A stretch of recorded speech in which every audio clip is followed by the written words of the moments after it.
né? O Ramonzinho. E depois o pessoal vai entrando devagarinho. O pessoal vai entrando aos poucos, viu, Ramon? Tá. Tá?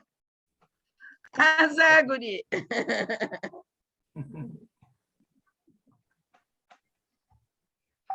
Então, antes da gente começar essa nossa reunião, Elodie, faz uma oração para nós, querida. Sim, com certeza. Então, serenando a nossa alma, a nossa mente, o nosso coração, agradecemos ao nosso amigo, mestre amado Jesus, pela oportunidade de estarmos aqui reunidos hoje e podermos compartilhar nossas experiências, nosso conhecimento, e agradecer ao Ramon pela disponibilidade em acrescentar e compartilhar conosco o seu estudo e a sua vivência.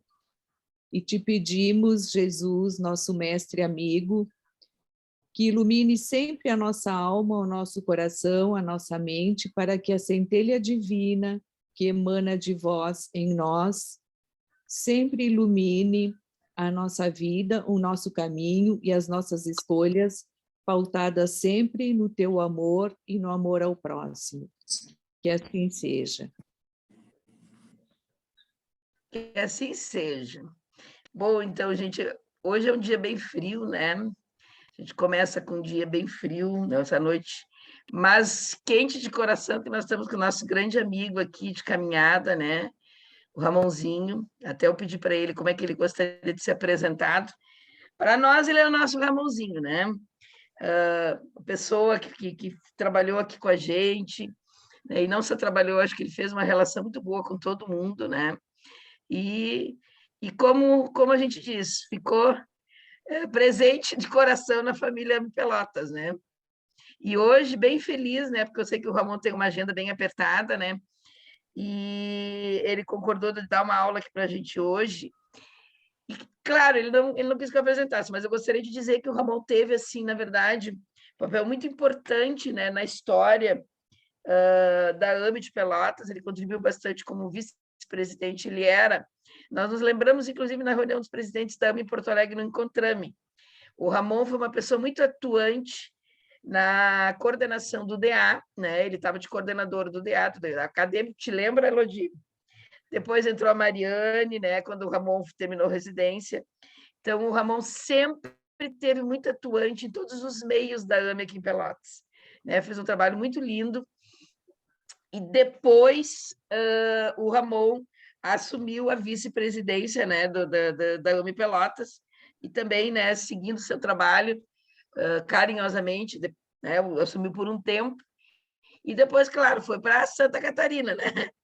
Hoje ele é, né, presidente da AME de Santa Catarina, e com certeza, eu só vejo falar muito bem do Ramon, né? Eu conhecia a vice da AME Santa Catarina em Porto Alegre, no Encontrame, que o Ramon, infelizmente, não pôde ir lá porque estava com dengue, né? Não conseguiu, né, Ramonzinho? Fizemos tanto plano junto e não deu certo, mas vai dar na próxima lá em Santa Catarina. E o Ramon continua fazendo esse trabalho muito legal lá em Santa Catarina, né? Bem envolvido com a AME de lá e com as AMEs em geral. Inclusive, assim, viu, Ramon, fosse muito comentado de como fez falta essa questão do Ramon estar em articulação. Isso é um papel importante que né, algumas pessoas exercem. Mas, acima de tudo, eu vou apresentar o Ramon como nosso grande amigo, né, e que a gente gosta muito, né, Ramonzinho? Então, o que o Ramon vai falar hoje, gente? Ele vai fazer uma reflexão, ele vai fazer uma conexão do capítulo 9, o capítulo 9 da obra Nas Fronteiras da Loucura, que é do Divaldo Pereira Franco, pelo Manuel Filomeno de Miranda, e vai também falar sobre o ponto do Evangelho, bem-aventurados os mansos e a transição planetária. Aí eu não sei, tu combina aí como tu gostaria de fazer teu trabalho, como tu gostaria de conversar com a gente, fica à vontade, tá, Ramonzinho?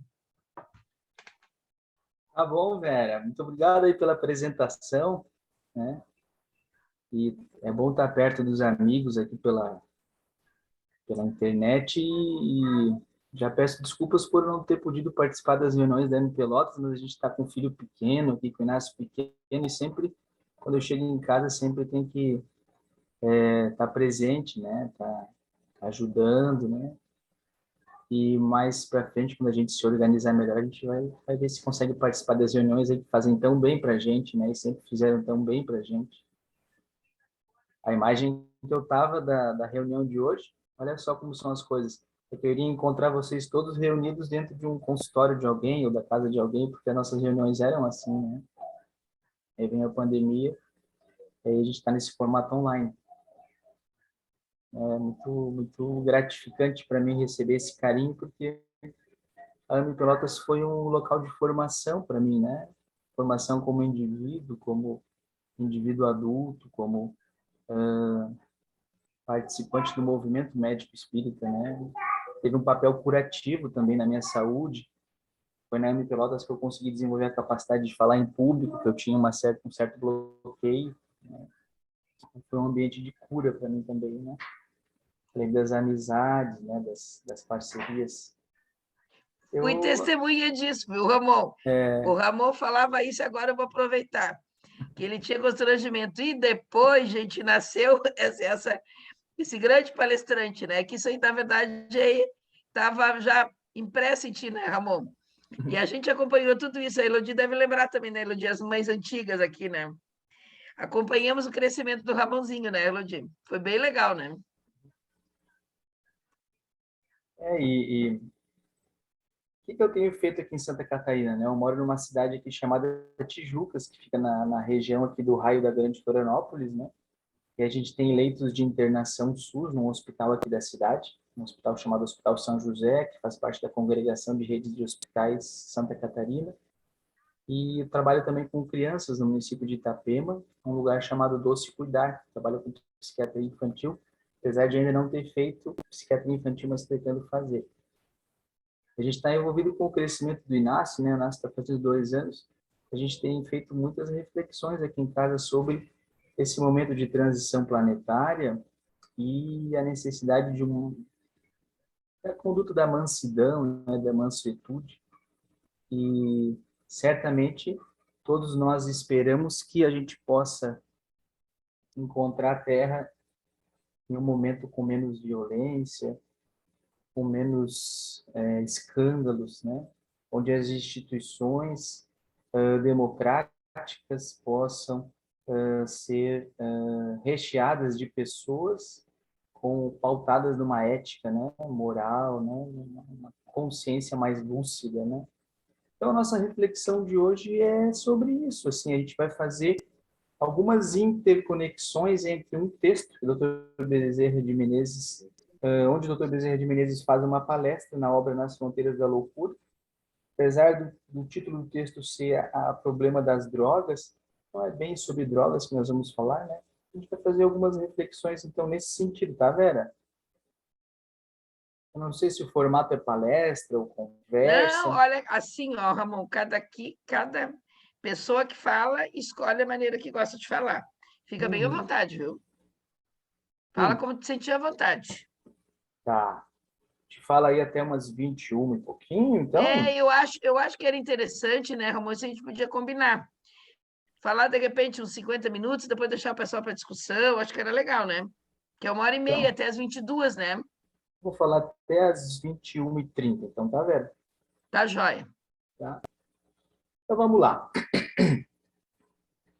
A criança, então, no seu desenvolvimento psicológico, ela passa por algumas etapas, como muitos de nós aqui sabemos, né?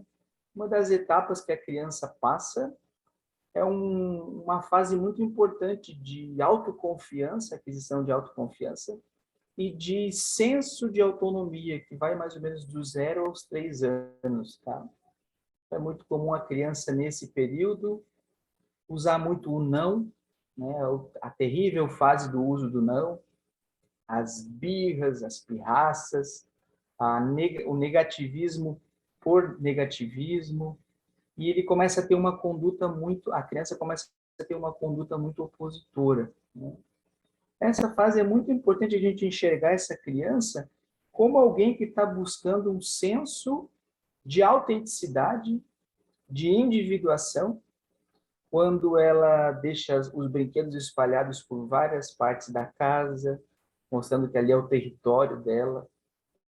Quando ela quer fazer xixi em alguns cantos da casa, tirando a fralda, mostrando que ali é um ambiente dela, onde ela praticamente assim tem seu espaço, né?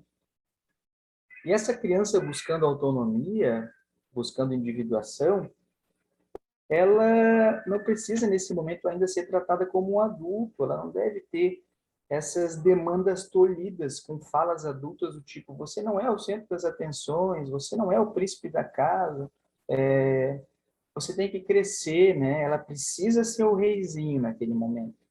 Isso mais ou menos até os 3 anos, né?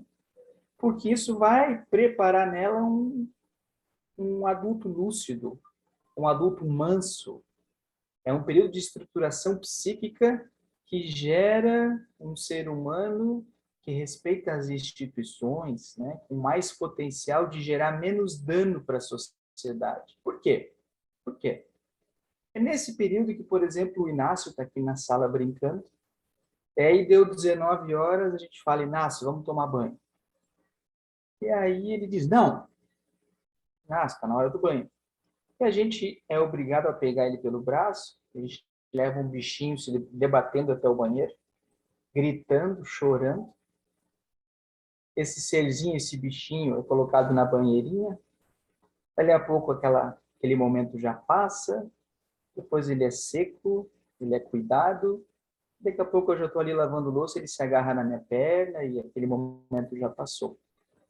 Aquele momento ali onde ele praticamente se derrete e se desorganiza, ele se desagrega, é um momento onde o espírito encarnado começa a sofrer as primeiras vicissitudes do estar encarnado.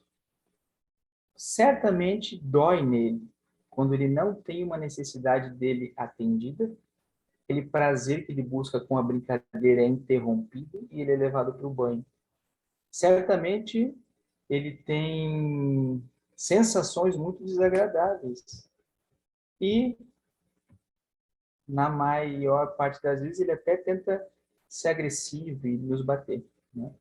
Naquele momento ali, existe uma estrutura cerebral pegando fogo, muito intensa, neurobiologicamente falando, que é o sistema límbico. O sistema límbico da criança, nessa idade, ele prepondera sobre estruturas cerebrais, como o lobo frontal, tão responsável na nossa formação, da nossa consciência moral.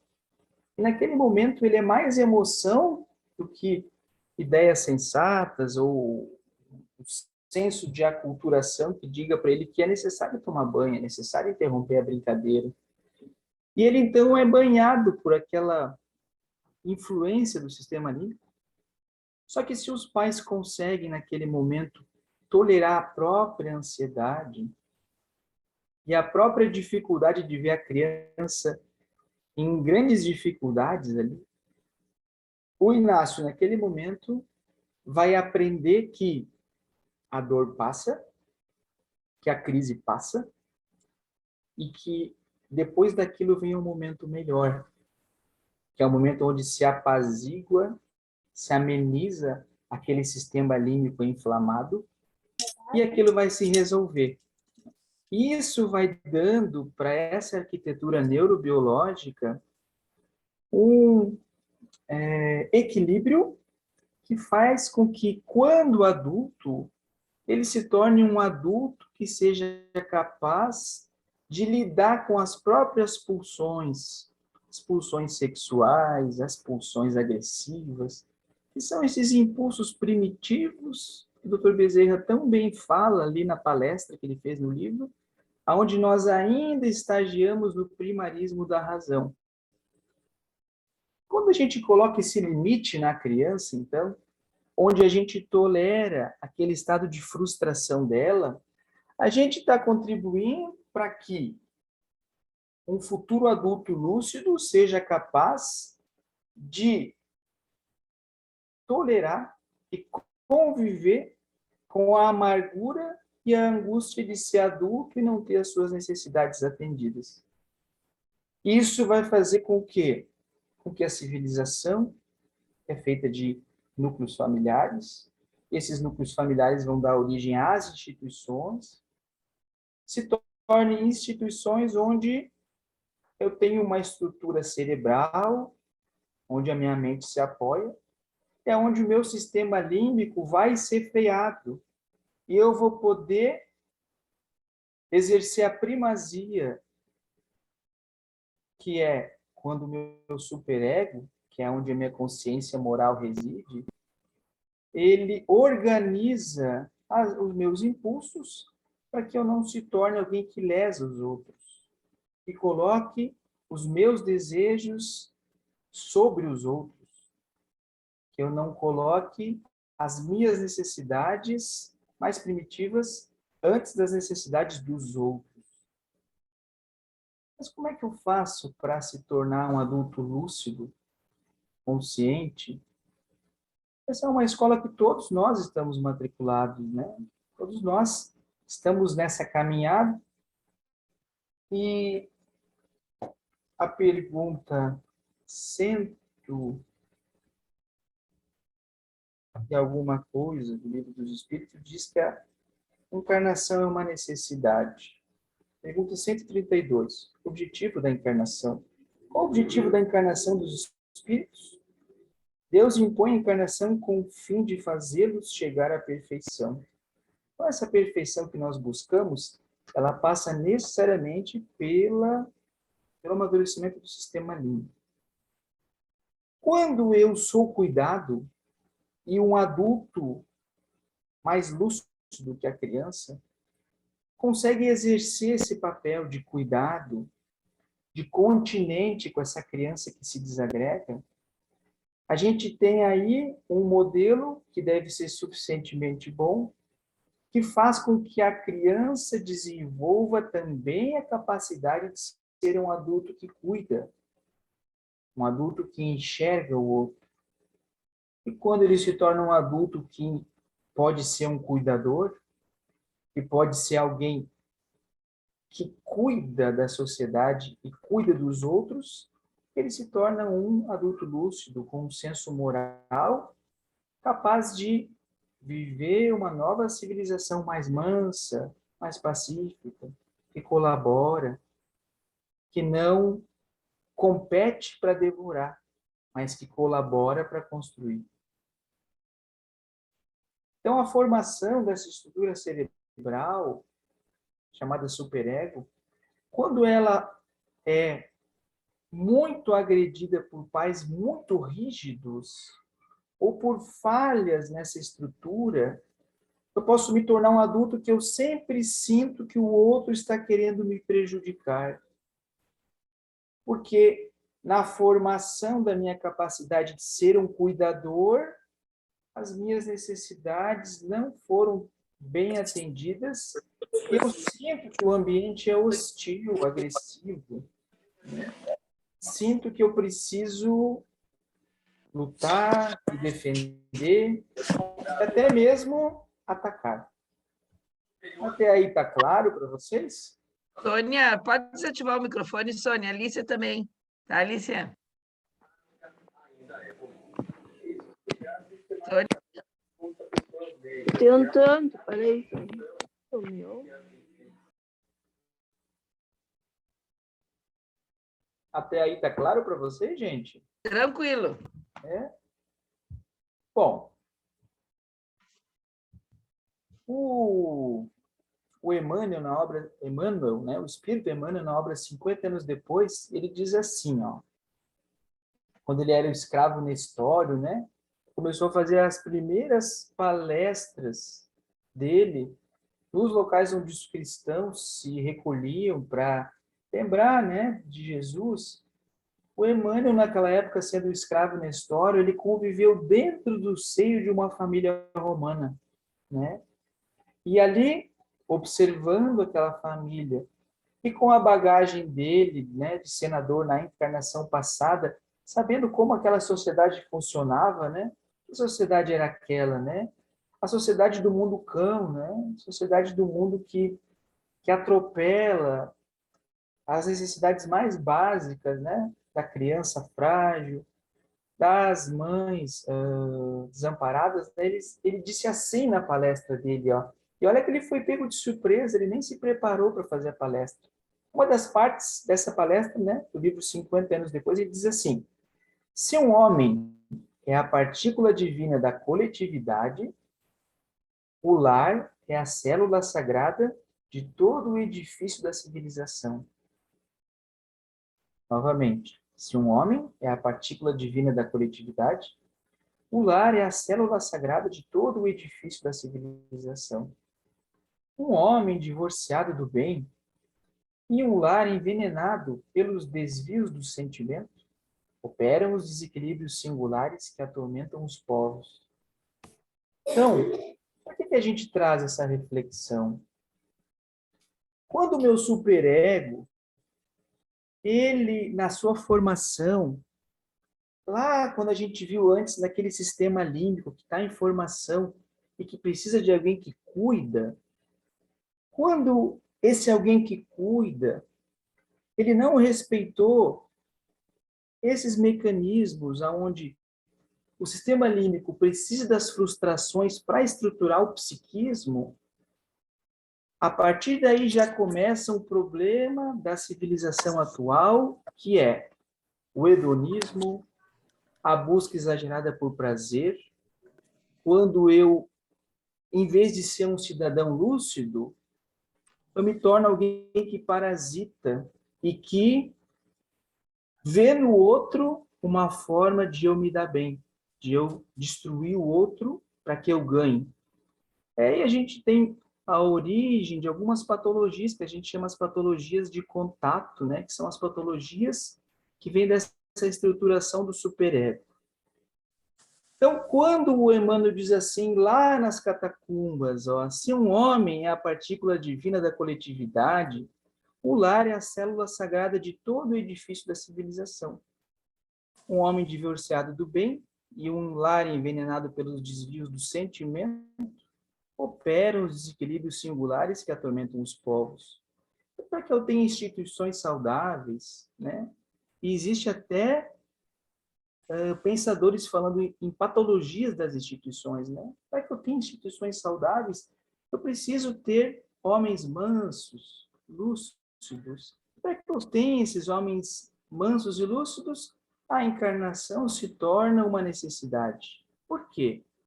Porque para mim frear esses impulsos primitivos provenientes do sistema límbico, eu preciso encarnar e, como espírito encarnado, dar conta desses estados de frustração, aonde a raiva predomina, a agressividade predomina, para que eu me torne senhor de mim mesmo. O que é senhor de mim mesmo?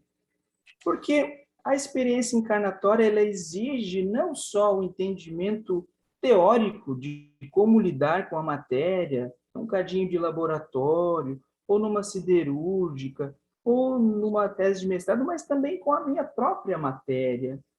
Qual é a minha própria matéria? Esses impulsos neurobiológicos, porque precisam ser domados por estruturas cerebrais mais superiores, para que eu se torne alguém que colabora, não alguém que devora. Para que eu possa domar as minhas pulsões sexuais e não despeje elas, se tornando um criminoso, né? Se tornando alguém com problemas na conduta. E para que eu possa contribuir para um mundo que colabora, onde eu possa colaborar mais, me envolver mais, né? E aí o Dr. Bezerra fala no início da palestra, que ele fez lá no capítulo 9, as causas básicas das evasões humanas, a responsabilidade, jazem nos conflitos espirituais do ser, que ainda transita pelas expressões do primarismo da razão. Então, o que nós, na nossa ignorância, entendemos sobre esse primarismo da razão?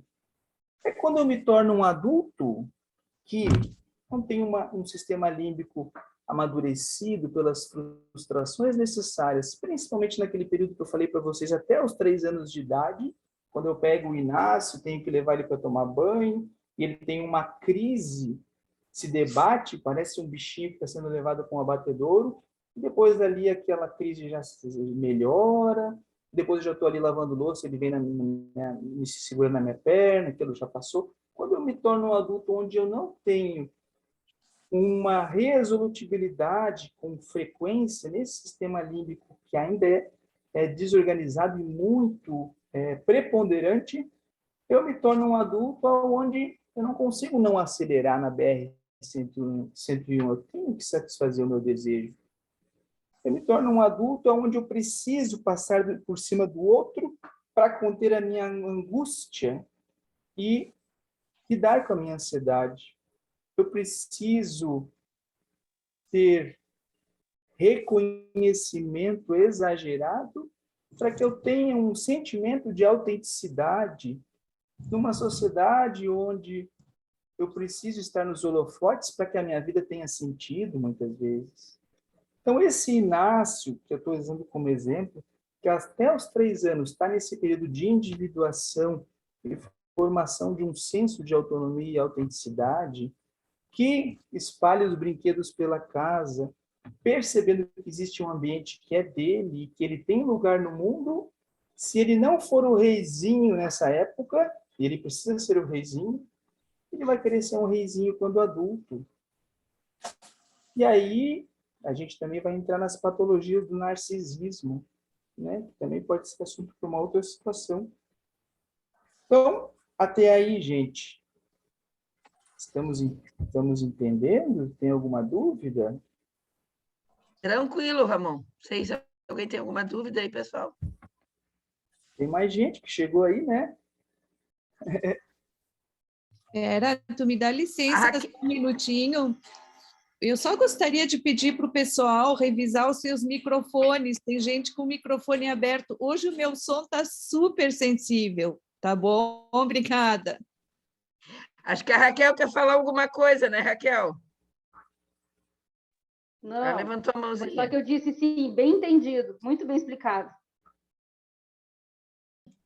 Tá ok, Raquel. Então a gente está fazendo uma reflexão sobre a necessidade de amadurecimento do sistema límbico para que a pessoa consiga conter os próprios impulsos ou pulsões, para que ela não se torne alguém que lesa, que parasita, né? E que se torna um cidadão incluído numa sociedade hedonista, e não se tem nada contra uma sociedade hedonista que busca prazer, mas que isso não se torne uma busca desenfreada, né? Quais os tipos de hedonismo que nós vemos hoje, assim, né? A busca de prazer pela imagem, né? Os vícios na pornografia, os vícios da autoimagem, né? Onde a pessoa tem um perfil onde ela se alimenta do próprio perfil quando ela dá sentido à própria imagem dela, distribuindo essa imagem como uma mercadoria, né? E aí, quando a gente volta para nós mesmos, a gente percebe assim vazio, né? Porque tanto o prazer excessivo, tanto a busca da cultura da imagem vão gerar necessariamente um vazio existencial, né? Bom, o que mais que eu trouxe de reflexão? Esse primarismo da razão, que é quando a gente ainda transita nessa forma de pensar e de agir, tem, né, como uma forma de alimentar isso a própria cultura que a gente vive, né? Que tipo de cultura é essa? Onde profissionalmente a gente tem que ser muito bem sucedido e a gente aí deixa de viver momentos com os filhos, de sermos pais, mães mais presentes. A gente mexe muito no celular enquanto está com os filhos e mentalmente não consegue estar com eles. E aí, as nossas crianças, elas vão sofrendo uma introjeção, elas vão absorvendo, interiorizando uma sensação de vazio, do vazio das relações, né? Que vazio das relações é esse? O vazio que a gente sente por estar conectado, mas não estarmos perto, né? Não nos sentirmos conectados, né? E aí, eu preciso também ser objeto dessa cultura de imagem para que eu possa ser valorizado com curtidas, porque não foi criado em mim uma semente ou uma sensação de que a minha presença real, a minha presença sem Photoshop, por exemplo, ela tem valor, ela é boa. Eu só consigo ser um cuidador e cuidar de alguém quando eu fui bem cuidado.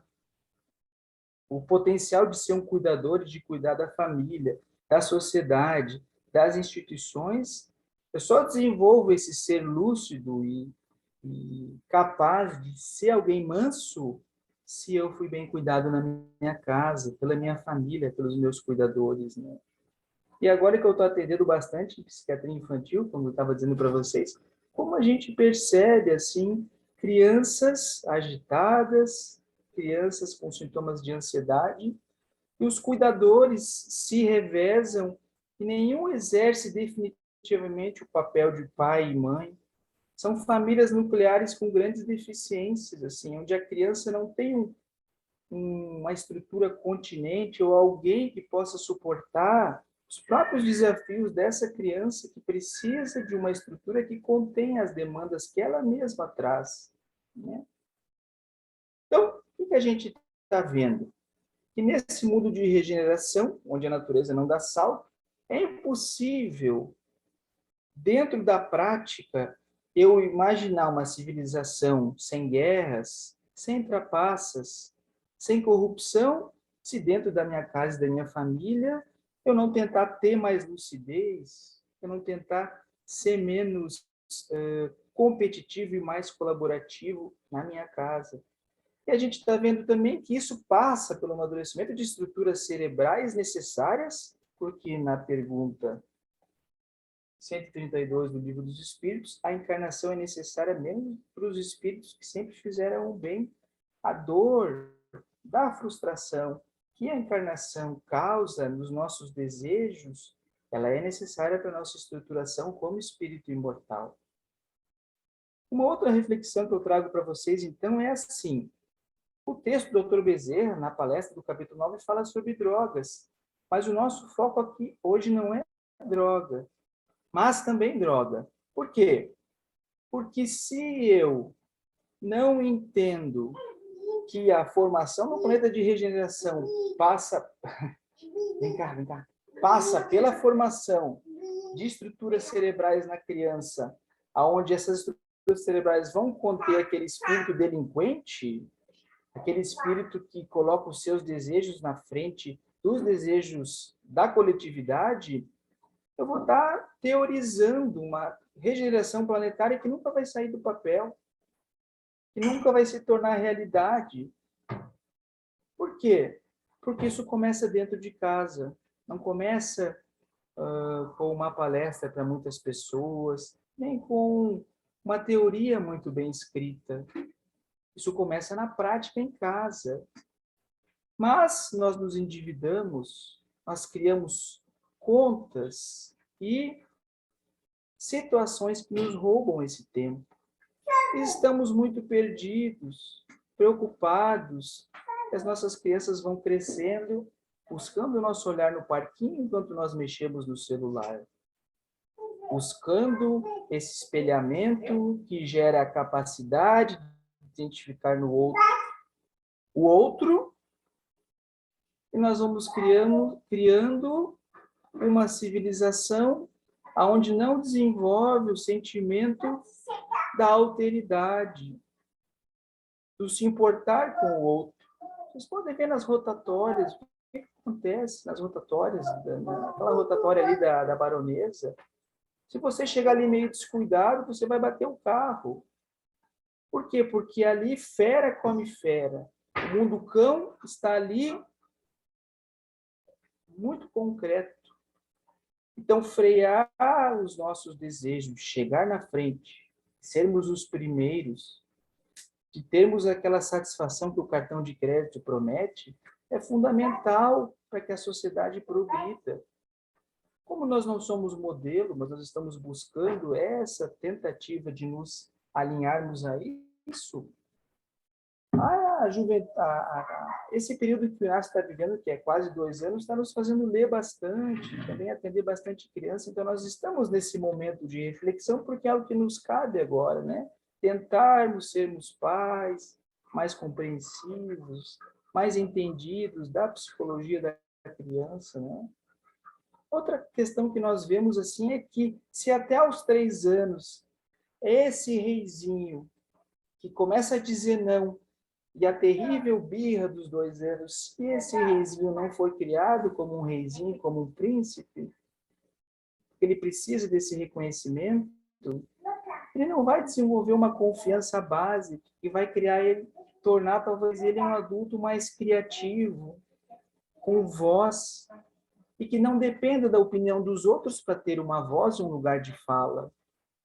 E aí nós vemos, dentro das psicologias das massas, né, os vários tipos de liderança que arrastam pessoas que não têm um senso mais crítico, baseado em valores morais, causando os verdadeiros desatinos da sociedade, né? Como a Alemanha nazista, como algumas estruturas políticas que nós vemos aonde as pulsões destrutivas das massas são depositadas numa liderança, ou uma liderança que vem sendo resultado e escolhida por uma massa ou uma turba que precisa de um representante para depositar os seus impulsos agressivos.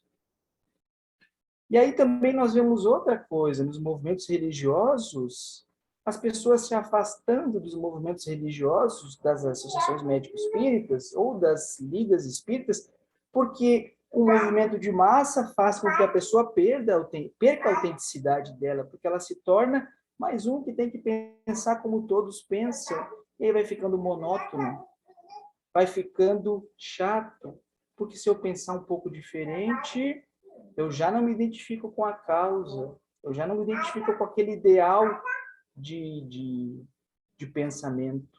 E aí, quando nós não somos reforçados nessas estruturas básicas de autoconfiança, nós nos deprimimos, ficamos mais angustiados e nos afastamos porque nós precisamos de reconhecimento. Reconhecimento é bom, todos nós precisamos, mas alguns de nós, quando não têm o reconhecimento, buscam outra forma de serem reconhecidas e esquecemos da nossa autenticidade, das nossas ideias, da nossa opinião. Uma outra coisa que eu queria trazer para vocês, deixa eu ver que horas são, 9h10, é que quando essas estruturas cerebrais envolvidas no controle dos meus impulsos, elas não são muito bem educadas, não são muito bem acolhidas, eu começo a precisar da polícia cuidando de mim, do professor cuidando de mim o tempo inteiro, me vigiando, das câmeras, dos satélites, porque a minha consciência moral, que é a lei de sociedade dentro de mim, ela não foi despertada. Interessante, né? Muito interessante isso. Ao mesmo tempo que a gente é criado simples e ignorante, a gente tem as leis morais dentro de nós. Como que eu tenho as leis morais dentro de mim se eu fui criado simples e ignorante? Então, eu não fui criado simples e ignorante? Ou as leis morais foram entrando em mim conforme a minha caminhada? Provavelmente eu já caminhei bastante e muitas leis morais eu já aprendi, mas esqueci. Então, a educação serve para que a gente desperte novamente aquele aprendizado.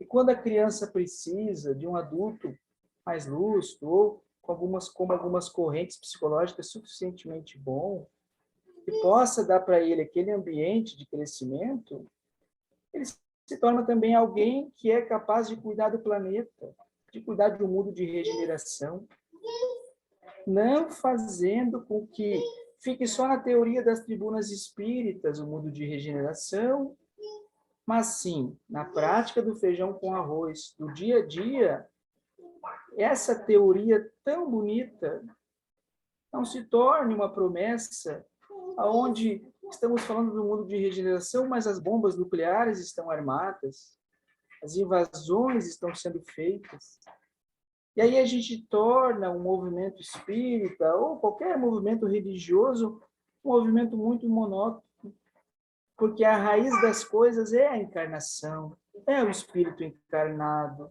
para todos nós, independente do grau evolutivo, pois Jesus, segundo o livro dos Espíritos, mesmo se ele foi bom desde o início, ele precisou reencarnar. Interessante, né? O espírito superior não reencarna, ele encarna. Nós, que não somos superiores, pelo menos a maioria de nós, fala por mim, reencarnamos, reencarnamos, reencarnamos. Por quê? Porque precisamos frear essas potências emocionais límbicas que tanto podem nos atrapalhar, mas que tanto potencial tem para as construções no bem, quando, segundo o Dr. Bezerra de Menezes, quer dizer, segundo o escravo Nestório, o sentimento não está distorcido, nem pervertido.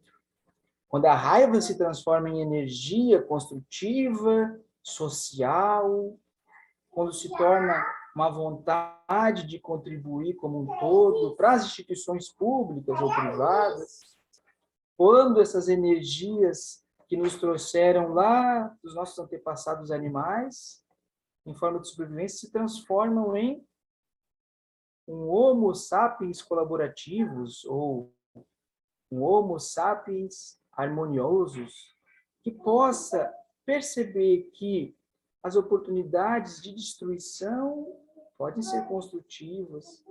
Eu paro de ser um déspota dentro de casa, daí. Ser um rei que manda e desmanda como posse dentro de casa.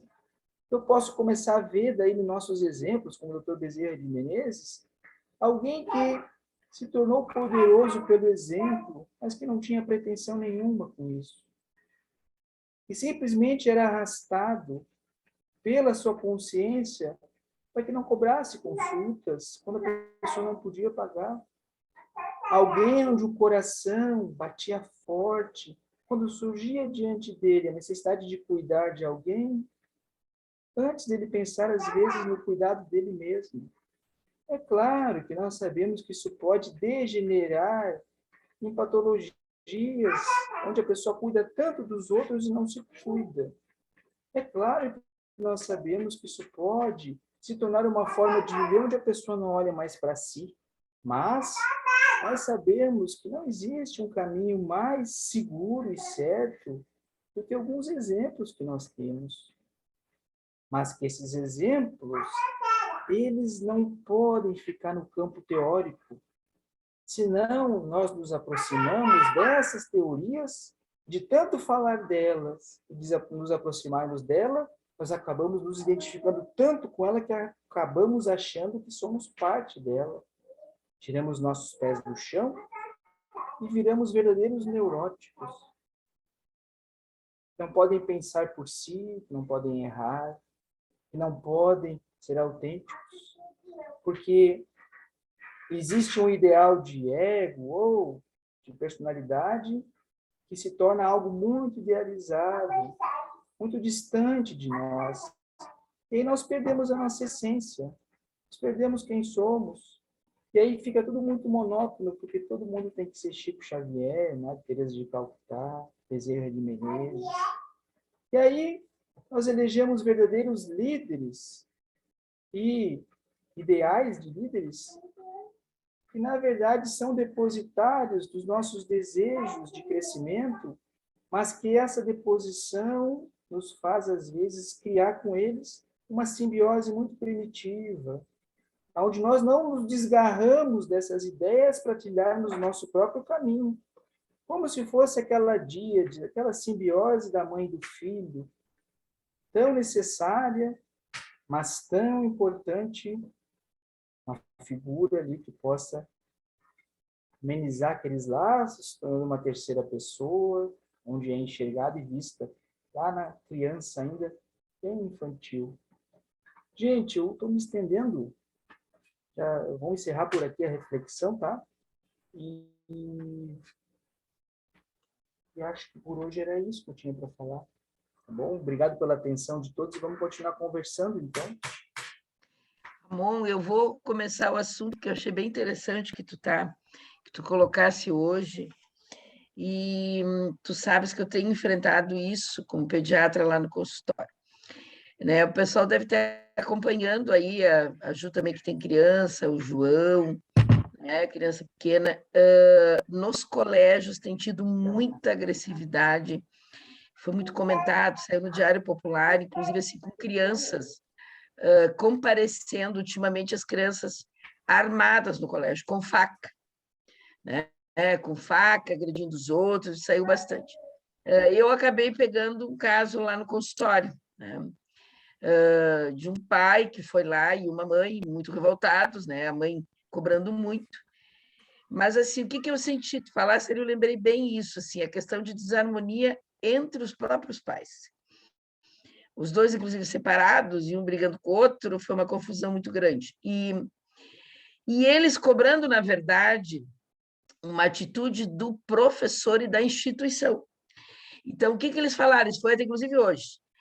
Não, mas vão ter que dar jeito, eles têm que revisar a mochila, porque isso não pode acontecer. Eu digo, gente, isso é muito complicado, né? Porque como é que eles vão estar revisando mochila? Agora, eu fiquei imaginando assim, como é que uma criança de 8, 10 anos leva faca na escola? Então, vem aquela questão que tu colocasse lá do início, do limite, da conversa, né, da presença do pai e da mãe, já começando a formação dessa criança. Porque se a criança já leva isso para a escola, já pensando em agredir o outro, que pai e mãe que sentou e conversou com essa criança? Né? Qual é a importância do pai e dessa mãe? Né? Isso reflete também questão de droga. Então, esse caso me chamou a atenção, e um outro que cai exatamente nisso que tu colocaste, que um dos pais separados, o pai mora nos Estados Unidos, inclusive, e esse dia foram no consultório e eu fiquei chocada, porque eles estavam brigando entre eles e o guri, quando sentou, ficou muito bravo que a mãe estava cobrando uma atitude dele e, gente, eu não sabia o que fazer. Ele simplesmente levantou e deu um tapa na mãe, assim. E eu, nossa, meu Deus. Então, assim, eu fiquei pensando, cadê o limite dessas crianças? Claro, são pais separados, o pai mora nos Estados Unidos, a mãe é muito ausente, trabalha muito. Sempre tem essa situação, tu falaste do celular, que eu acho que contribui muito, né, Ramon? Mas como o pessoal trabalha e acaba não se envolvendo, deixa com outras pessoas. Essa criança tinha ido, na verdade, com a empregada. Eu disse, não, eu não posso conversar um assunto tão sério com a empregada, vai ter que vir um de vocês, né? Então, eu acho que isso eu gostaria até que tu me colocasse, assim, mais ou menos do que tu... E eu acho que vocês, quem é pediatra, ou outros clínicos aqui também atende, acho que já deve ter enfrentado esse tipo de problema. Então, você está aparecendo lá na escola, mas, na verdade, o que tu comentasse antes, a falta de mãe, a falta do pai, a falta do limite, de sentar, de conversar, né? Então, são coisas sérias, né? E o pessoal devolve isso para o colégio, né? Verinha, eu preparei essa reflexão de hoje, assim, justamente por ter bastante gente da área da saúde mental, da pediatria, né? São assuntos que nos interessam bastante, né? Quem tem neto, filho, né? Essa questão da colocação do limites. Porque, né, nessa sociedade hedonista, se eu não for uma pessoa que fui colocado limites em mim, o meu prazer não tem limites. Porque eu só consigo atingir o limite, só consigo atingir o prazer se eu ter um certo limite dentro de mim. Eu preciso que alguém faça isso. Eu preciso que alguém faça isso, alguém que é capaz de me dar o limite para que eu não me torne um dia alguém sem limites, né? Parece tão simples. Mas para colocar o limite, você tem que estar junto, você tem que estar conectado. Porque o limite exige, às vezes, energia e presença. O limite estruturante, ele é algo compartilhado, não imposto, né? Ele é algo vivido com os pés no barro, ali na essência, né, do cuidado, né? Por isso que as babás estão exercendo muitas vezes limites estruturantes em famílias onde os pais trabalham muito, né? Elas gostam muito de cuidar, né? Algumas babás, né? Ou as avós, né? E no início eu falei que eu estou trabalhando num setor público no município de Itapema chamado Doce Cuidar, que recebe a demanda das escolas, né? Como é comum cuidadores trazerem as crianças e não os pais para consulta, né? A criança com problemas de comportamento, de transtorno opositor desafiador, né? São cuidadores que trazem, não são os pais. E olha que a gente pode dar um atestado para os pais, né? Quando vem a consulta, né? Para eles não perderem trabalho, né? Então, como essa célula estruturante da família, das instituições, da sociedade, ela está adoecida, né? Muito adoecida. Tu quer falar, Juliana? Vi que a Juliana ali fez, aumentou o dedinho ali. Pode falar, Ju. Não, até não fui eu, foi o Vicente aqui que botou os dedos. A gente está acampado aqui na beira da lareira sem luz.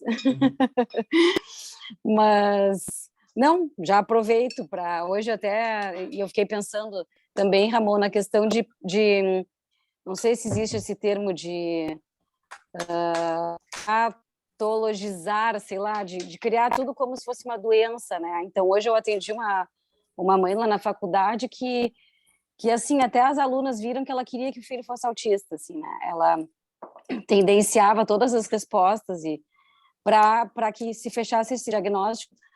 A criança com 2 anos, e ela não tinha características, ela já tinha ido para várias avaliações, e as avaliações todas mostravam que não tinha realmente, e até que ela foi num outro colega que chegou até a dar canabidiol para a criança com 2 anos, porque ele é agitado. Sendo que é uma coisa que eu sempre digo assim, a agitação nessa idade é uma questão fisiológica, né? Que é importante para a criança descobrir o mundo, se desenvolver, subir nas coisas, pular, e, enfim, não, né? Uma criança que é parada com 2 anos é que é uma coisa estranha, né? Então, tem isso também, assim, né? Eu acho que, claro, justamente vindo de encontro ao que tu falou, assim, né? De querer achar um motivo, mas para a falta e para o vazio que ela está deixando na criança, né? E que a família não suporta esse afeto, e aí ela quer achar um motivo, né, para alguns comportamentos que inclusive são normais, assim, da idade, e criar um nome de uma doença para isso, né? Então, tá bem complicado, realmente, está bem difícil, e aí agora tem a função da pandemia. Mas ele não interage porque ele ficou isolado na pandemia, né? Mas aí ele não atender pelo nome, em função de estar isolado pela pandemia, não tem coisas que não justificam, aí é o outro lado, né, também, de justificar os comportamentos e as coisas, ou sempre dar uma doença, né, e sempre querer um CID, um diagnóstico para comportamentos que, eu vim porque ele é hiperativo, né? E aí a criança tem, assim, 2, 3 anos de idade. Então, é bem complicado, realmente. A gente tem que ter bastante paciência, explicar essas coisas e entrar um pouco nessa questão familiar, assim, né? De relacionamentos. Mas, Ju, tu sabe que tu falasse isso, eu me lembrei como realmente as mães vêm com esse diagnóstico pronto, de realmente pedir para que tu encaminhe, né, para especialista disso, daquilo, né, como se isso fosse uma coisa que fosse resolver o problema dela. Isso realmente eu tenho visto muito. E eu queria colocar uma outra. Deixa eu só te atropelar uma coisinha para só emendar a história da Ju, porque tem uma coisa que me aconteceu no último mês que eu estou meio chocado, com dificuldade de gerir isso, e vou compartilhar com vocês. Eu tive na clínica 2 demandas no último mês de mães pedindo laudos de autismo, Ju, para crianças, porque agora o shopping de Pelotas pintou vaga especial para autista. E aí as mães têm certeza que esses filhos são autistas, então elas só querem um documento para que elas possam ter direito a essa vaga especial. Que coisa horrível, né? Coisa impressionante. E aí tu vai ver, não, preciso fazer uma avaliação, como é que é essa história, alguém já avaliou, tem uma coisa... não, todo mundo sabe. Ele não quer comer legumes, é mais ou menos, ele tem seletividade alimentar, então autismo, e eu preciso para ganhar uma... Tem esse tipo de questão, assim, à medida que essas coisas vão garantindo os direitos, publicizando e aumentando, que são coisas importantes, elas também promovem banalização do diagnóstico. Então, desculpe te interromper, mas eu acho que era importante falar isso, assim.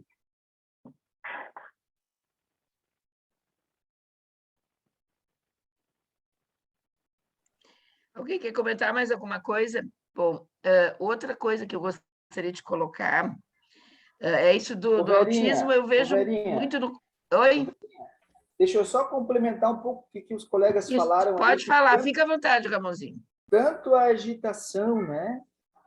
Pode ser um comportamento mais externalizante, assim, porque tem um adoecimento familiar, como também os comportamentos opositores, né? Disruptivos, assim, também podem ser formas de comunicação da criança buscando cuidado, buscando limites, né?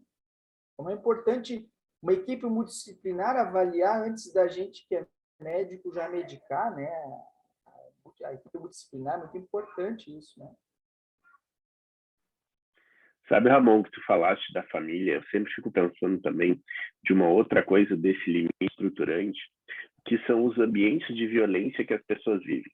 E não a violência explícita física, do dar soco, bater, mas da agressão verbal, da vida violenta que as pessoas vivem. Aí, quando a gente tem que ter muito cuidado ao conversar com as famílias sobre o que é esse limite estruturante, porque bondade é firmeza com bondade, não é firmeza com amor. O limite, sem dúvida, é estruturante, mas por vezes os pais fazem alguma tradução que então tem que sentar o sarrafo nesse sujeito, então tem que bater mesmo. E perpetuam esses ambientes de violência que vão fazer ainda que o sujeito se torne mais violento e demande, além do limite, afeto, estrutura de amor, assim, dentro disso.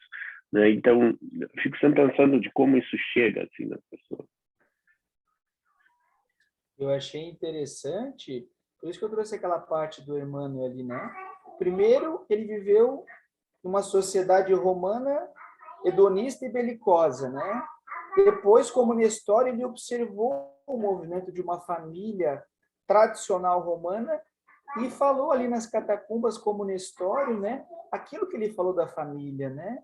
Por quê? Porque ele viu que aquele modelo ali, sendo a célula essencial da sociedade, está fadado à guerra, à não fraternidade, à busca só pelo imediatismo, né? Olha que visão que ele teve como escravo na história, aquele dia, lá no improviso, onde ele subiu na tribuna para falar da vivência dele com João Evangelista, e falou da civilização romana, falou de uma sociedade mais fraterna. Que espírito, né? Genial! Ele falou sobre psicologia. Vocês lembram que eu li antes ali o que ele falou lá no improviso? Nem era ele o palestrante da noite. Ele já estava nos trazendo um modelo de que aquele tipo de célula familiar está fadada a uma cultura agressiva, que não colabora, que adoece as instituições, né? Vocês vejam, né? Quanto ensinamento que tem ali, né? Na obra de Chico Xavier, né?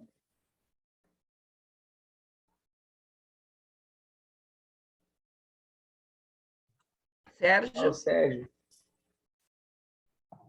Eu quero, inicialmente, Ramon, dizer que eu estou com saudade. Faz tempo que a gente não se encontra, né? e que diminuiu a distância agora aqui, podendo te ouvir, e ainda mais acompanhado de um backing vocal de fundo aí, né?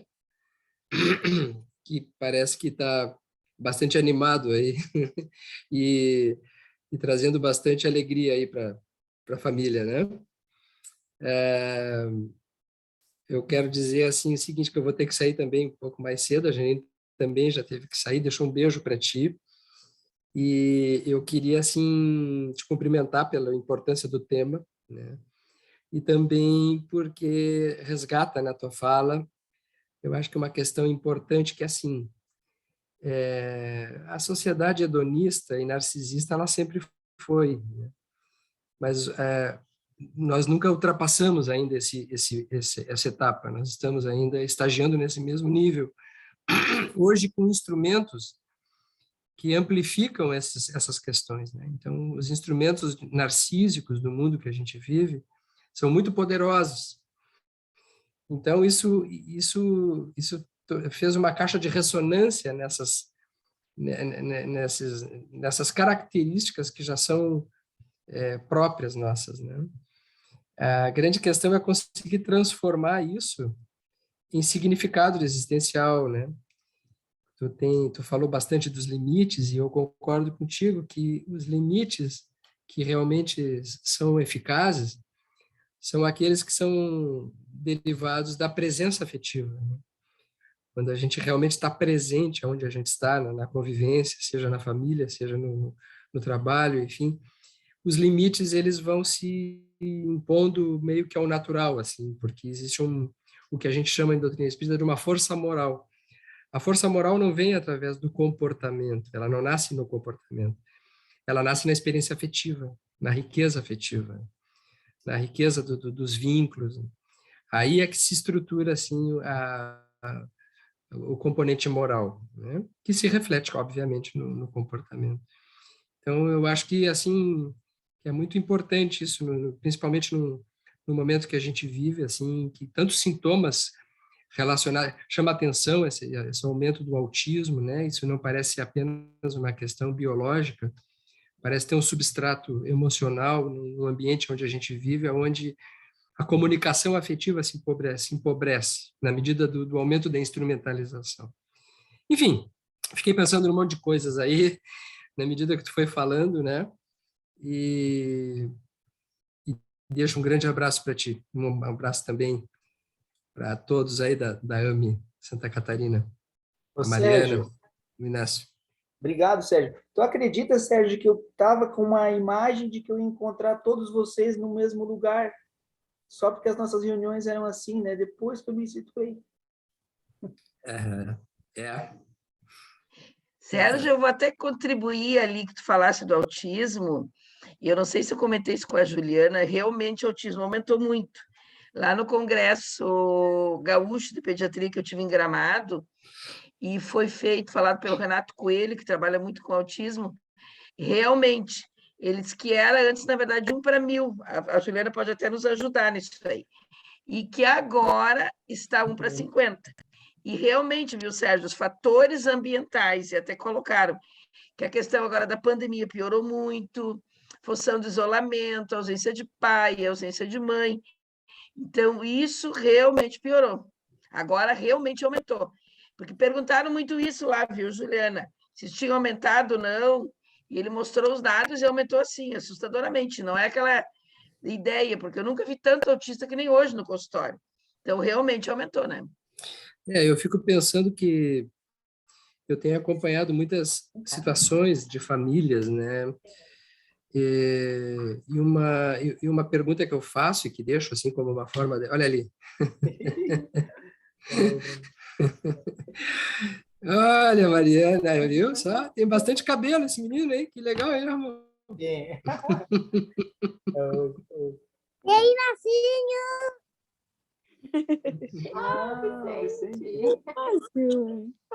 Beijinho. Acharam os dois.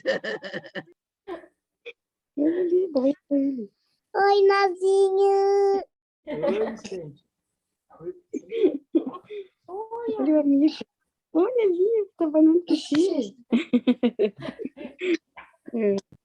Momento Sérgio, fofura da continua. reunião. Aí você não sabe. Continua, Não, Sérgio, eu continua, estava Sérgio. dizendo o seguinte, que eu estava dizendo na questão do autismo, que eu fico pensando, é uma pergunta que eu faço, né, que eu deixo assim, que eu vejo que até as gestantes da nossa atualidade, muitas, né, obviamente, assim, que se for a experiência gestacional já é um acontecimento, assim, muitas mães, a gente não sabe se estão sendo mães porque querem ser mães ou se são mães porque precisam ser mães para o mundo, assim, né, para cumprir um roteiro, e muitas vezes durante a gravidez mesmo são acontecimentos e precisam ter uma série de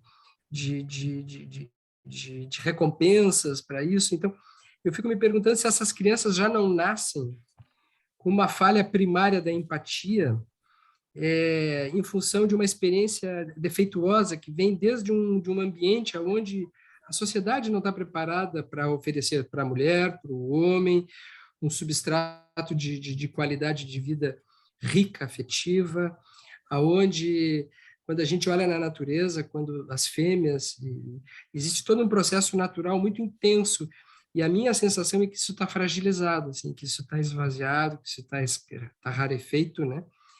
E eu me pergunto se isso não é sentido por esse espírito que reencarna, que já nasce meio sem pai nem mãe, mesmo tendo pai e mãe dentro de casa.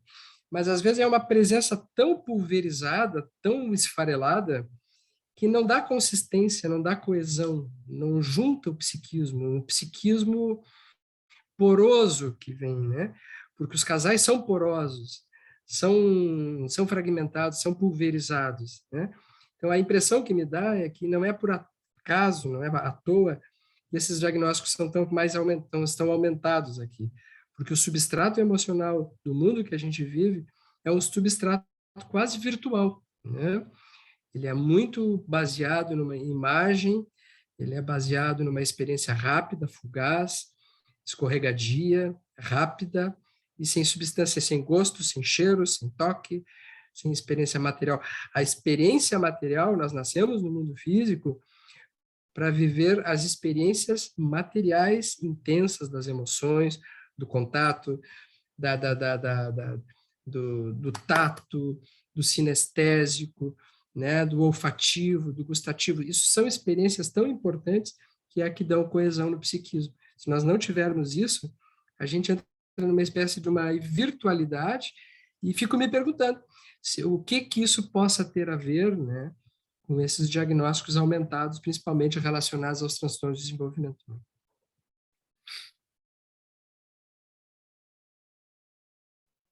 E também é muito comum, complementando, Sérgio, a gente vê, eu me arrisco, assim, talvez uns 10% dos pais e dos casais que depois do diagnóstico ficam juntos, né, seguem juntos.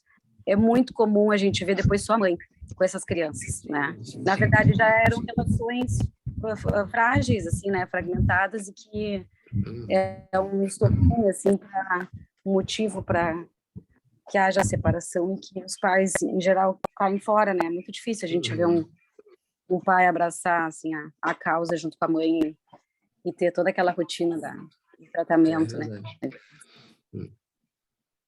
Tenho visto bastante Ramon, isso um abração. mesmo, viu, Ju? Vou ter que sair, tá? Um grande beijo aí, gente. Boa reunião, bom restante de reunião para todos aí, tá? Até mais, Sérgio. Até mais. Até mais. Mas eu tenho notado muito isso, Ju, mesmo.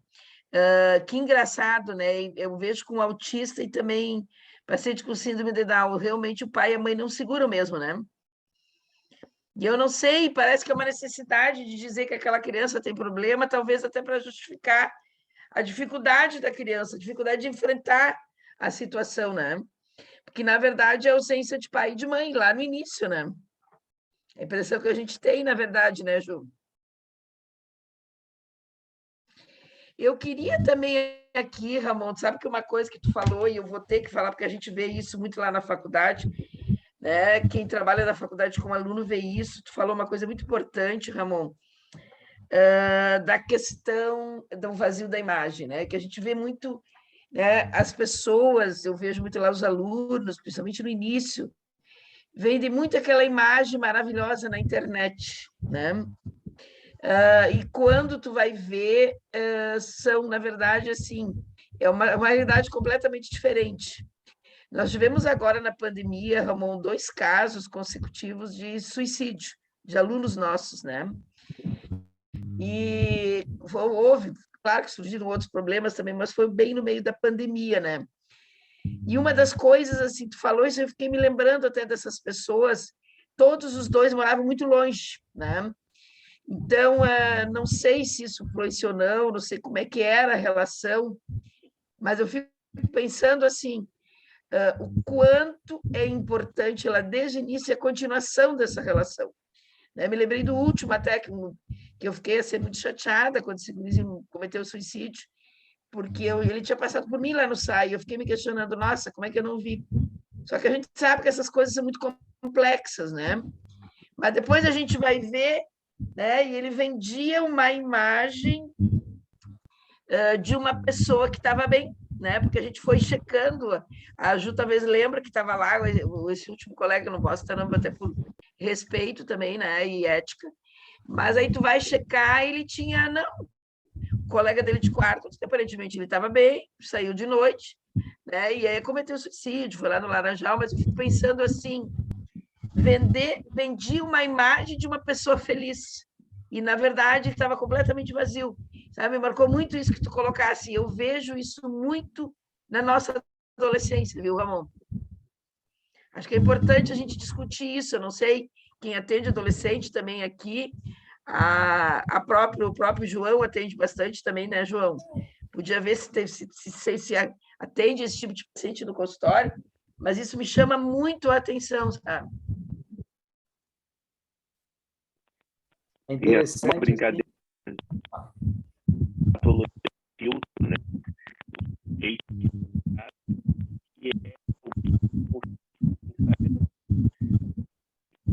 Tá falhando o áudio dele, eu não estou ouvindo.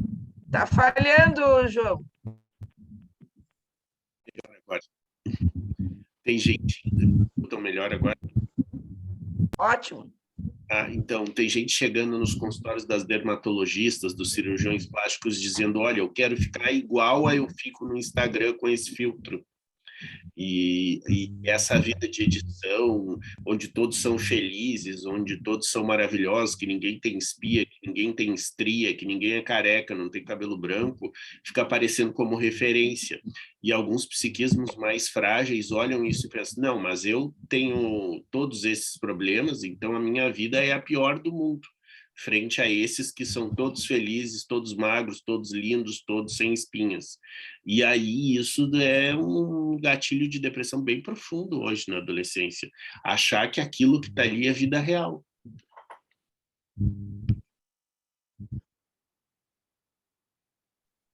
Sim, como é que é o teu nome mesmo? João. João, porque ali na tua imagem está escrito Diretoria AME Pelotas, não está teu nome, por isso que eu perguntei. Ô, João, provavelmente você já sabe isso, e todos vocês, que a gente vive tanto a cultura da imagem que isso se chama hiperrealismo, né? A imagem é mais real do que a realidade, né? E para a gente ter esse limite estabelecido dentro de nós, onde nós damos conta do nosso sofrimento, nós damos conta da nossa tristeza, da nossa frustração, se eu não tiver uma experiência afetiva de cuidado e colocação de limites, isso transborda, né? E vai gerar daí as patologias da automutilação, né? Da autoagressão. Por quê? Porque eu não recebi um elemento estruturante que me faz conseguir conter os meus estados desagradáveis. E aí, ou eu me machuco, ou eu saio lesando a sociedade, como um verdadeiro lobo. Para eu diminuir os meus estados de angústia e desconforto, eu saio prejudicando os outros, né? As condutas antissociais, as pessoas que aplicam golpe, ou qualquer pessoa que use o outro para sanar estados doentios dentro de si, ela tem uma fragilidade nessa questão do cuidar, onde provavelmente ela não foi cuidada também, não recebeu limites, né? Limites afetivos, com presença, e não é uma questão de tempo, né? Receber limites, é uma questão de estar ali, naquele momento, com a criança cuidando, não é uma questão do pai precisar ficar tantas horas com a criança, né? E é muito importante, assim, que se eu não recebo esse limite baseado na presença afetiva, eu busco esse preenchimento desse estado afetivo que me falta na imagem. Na minha imagem ou em outras imagens, né? E como a gente vê isso, né, Ramon? Eu busco significado no culto ao bezerro de ouro. Não dou a Deus o que é de Deus, mas dou a César. Dou ao bezerro de ouro, né? Por isso a importância da gente falar sobre esse cuidado com as crianças, estar ali com elas. A gente fala tanto sobre as minorias que devem ser faladas, a gente fala tanto sobre a questão feminina que deve ser falada, mas a gente não fala quase dessas minorias que são as crianças que estão sendo terceirizadas para as telas, né? Estão sendo terceirizadas para as escolinhas, né? Onde elas passam, às vezes, dois períodos e meio sem a presença dos pais, né? E nada contra isso. Às vezes é uma necessidade, mas às vezes não é uma necessidade. E cada espírito que reencarna vem no núcleo familiar, aonde, se ele precisa da necessidade de ser mais cuidado por um dos pais, e ele é terceirizado, provavelmente ele vai causar danos na estrutura neurobiológica, na questão dos limites do sistema límbico.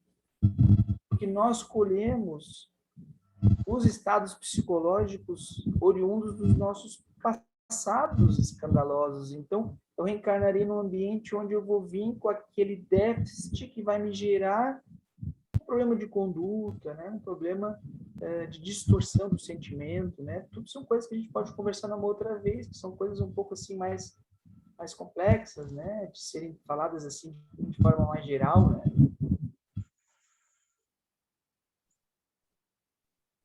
Agora, Ramon, essa questão do celular eu acho muito séria. E de telas em geral, né? Isso é outra coisa que a gente discutiu bastante lá também no evento, lá em Gramado, esse gaúcho, do gaúcho, a incidência é muito grande de miopia em crianças em uso de tela, né? Então, inclusive, da parte de 2 anos é proibido, né? De acima de 3 anos pode usar 3 horas no máximo, né? Agora estão querendo diminuir mais ainda. E bastante sequelas, principalmente a nível de desenvolvimento. Mas o que eu vejo é assustador, sabe? Na verdade, e a dificuldade dos pais se conectarem o celular. Então, isso eu acho que também começa em casa. Nesse evento que teve o gaúcho, o brasileiro, em outubro de 2019, foi o último presencial, e agora eu fui no primeiro presencial em Gramado, nós fomos cobrados pela Sociedade Brasileira de Pediatria de que isso é um problema tão sério que isso tem que ser incluído, tem bastante pediatras aqui, é importante a gente relembrar isso tem que ser incluído na consulta do paciente. E eu faço isso sempre. E é uma dificuldade bárbara. As mães não aceitam, né? Então, eu sempre me pergunto, quanto tempo? Ah, não, doutora, é bem pouquinho. Não, mas só um pouquinho, abaixo de 2 anos, nem pode. Então, assim, eu acho que é uma coisa que nós, como pediatras, também precisamos repensar para a gente ter claro isso para nós, para poder passar. E isso interfere nas relações, né? E quando tu fala, quando eu abordo isso abertamente, né? Quando tu aborda que o pai e a mãe têm que fazer uso menos de celular, aí a dificuldade é grande também. Então, é um problema, né? Isso interfere na educação, vai interferir no colégio. Eu acho que cai em tudo que tu está falando. A violência dentro das escolas, né? E assim, velhinho, ó, essa juventude assim muito exposta às telas é uma juventude dopamínica, que a gente chama, né? Dopamina, porque eles são tão estimulados visualmente que eles desenvolvem uma dessensibilização dos receptores de dopamina, e aí eles precisam de muitos estímulos para sentir o mínimo de prazer, né? A juventude dopaminérgica. A dopamina está ligada ao prazer, né? E tem uma outra coisa. A gente tinha elementos estruturantes do nosso superego, que é onde está a nossa consciência moral, nosso senso moral, que era a pracinha da cidade, a igreja, o padre, o delegado, aquele lugar que a gente cresceu e que existia um passado ligado àquilo ali, toda uma tradição. Por exemplo, quando a gente comia de boca aberta, o vô falava, fecha a boca para comer. A gente tinha elementos estruturantes do nosso senso de cidadania. Hoje em dia, esses sensos estruturantes estão perdendo para as telas, para a informação exagerada e descontrolada, e está se criando um jovem que ele não tem um referencial direito.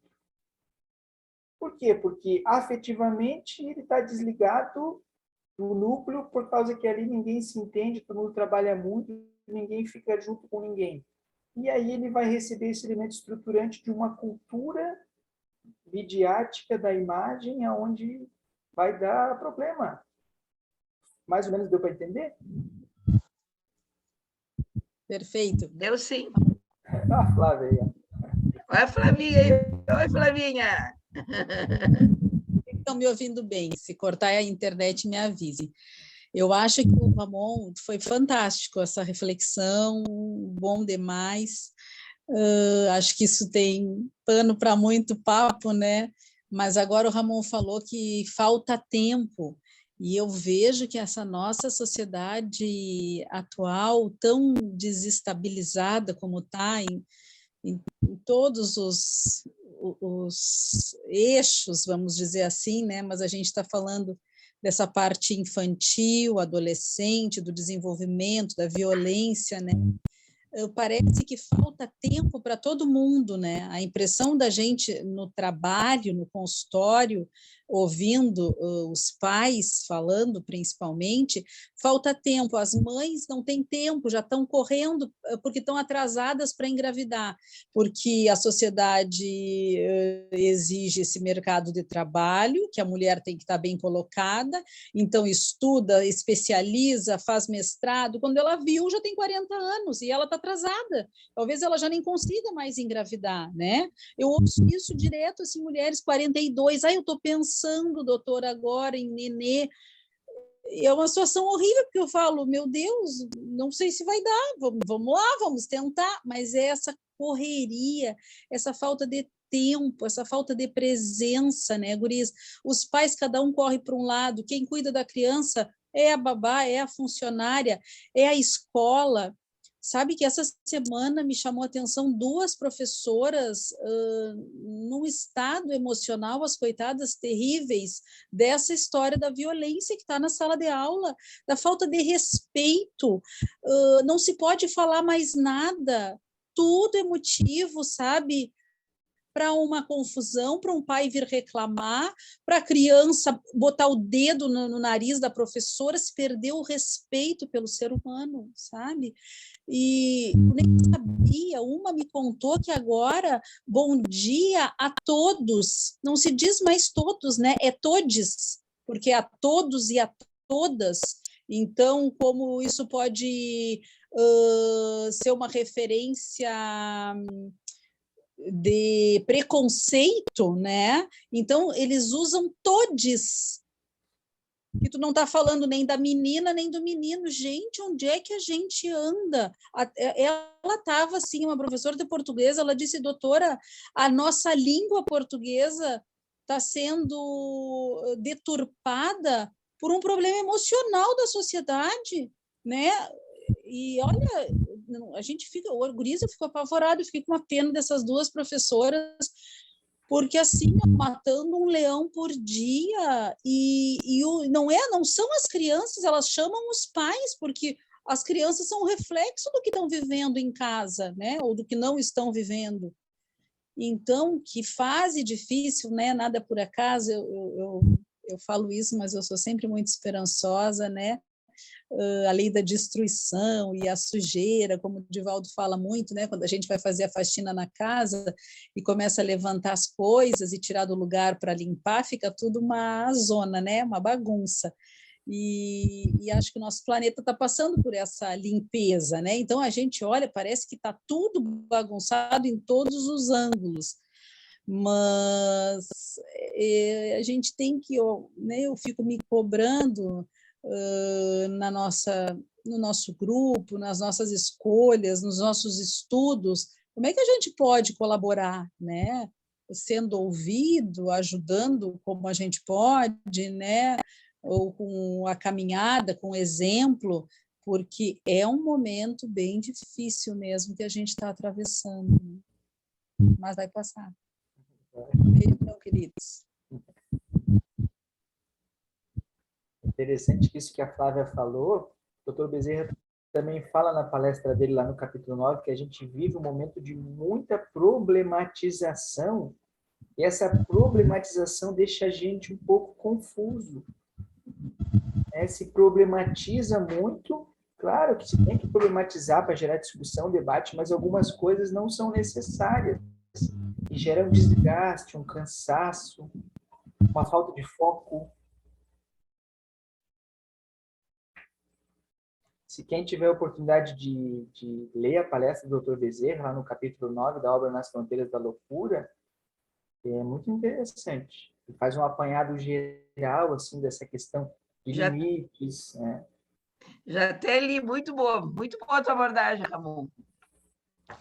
Gente, mais alguma coisa? Para nós não cansar muito o Ramonzinho aqui, eu vi que nós já estamos no horário, tá? Então, eu vou agradecer imensamente o Ramon. Eu acho que foi uma reflexão muito legal, viu, Ramon? E da gente, assim, repensar o nosso papel como cuidador, né? Mãe, pai, pessoas que assumem essa função, né? Eu não tenho filho, mas tenho alguns filhos da minha família também, que eu atuo como mãe também, né? Então, acho que é importante a gente repensar esse papel. Achei muito interessante, né? Achei que tinha por outro lado, achei uma abordagem assim, muito legal e que nos ajuda muito no dia a dia, né? Eu acho nas nossas ações, na nossa sequência, e de repensar justamente esse papel de pai, de mãe, de cuidador, de presença, que a gente possa ser uma pessoa melhor, né? Flavinha, tu quer fazer a oração para nós agora no final? Faço sim. Então, agradecendo primeiro o Ramonzinho, a Mari, esse Nacinho aí que nasceu conosco. Daqui a pouco essa turma está tocando a Ame, Vicente, Inácio, quantos outros, né? Então, é com alegria que a gente agradece a presença de todos esses amigos encarnados, esses amigos do outro lado da vida, que nos intuem, que nos apoiam, que nos dão suporte, nestes momentos de tantos desafios que nós estamos atravessando, mas sempre na certeza de que esse governador, esse irmão, esse mestre, esse modelo e guia, está sempre coordenando esse nosso planeta, carregando no colo a cada um de nós e nos fortalecendo, né? Nós é que precisamos nos vincular a essa equipe, a esses amigos da espiritualidade, coordenados por esse nosso governador maravilhoso, esse nosso mestre Jesus. Então, que ao nos conectarmos com eles, possamos nós enviarmos sentimentos, pensamentos de esperança, de colaboração, de calma, de serenidade, né? Como todos esses mestres têm nos dito, Dr. Bezerra, e todos esses espíritos nobres que deixaram esse trajeto de luz e de ensinamento, que estão sempre nos orientando, que a evolução é lei da natureza. Então, se precisamos passar por esses momentos turbulentos, é para que cada um de nós possa desenvolver o aprendizado necessário e sairmos dessa encarnação um pouco mais fortalecidos, um pouco mais amigos, mais solidários, mais irmanados a todos estes irmãos de caminhada com quem convivemos. Então, nós queremos muito agradecer esse encontro de hoje, a presença amiga de todos vocês, das AMES, que nos dão esse suporte. E hoje, principalmente, agradecer o nosso irmão do coração, que nasceu conosco aqui na AME Pelotas, e que hoje, junto com a Mariana e com o Inacinho, seguem levando esse carinho, esse estudo e esse amor para tantas outras pessoas também. Então, que possamos nos despedir do encontro de hoje, agradecidos, na paz e no amor do nosso Mestre Jesus. Que assim seja. Que assim seja. Assim seja. Assim seja. Mas, Ramon, foi muito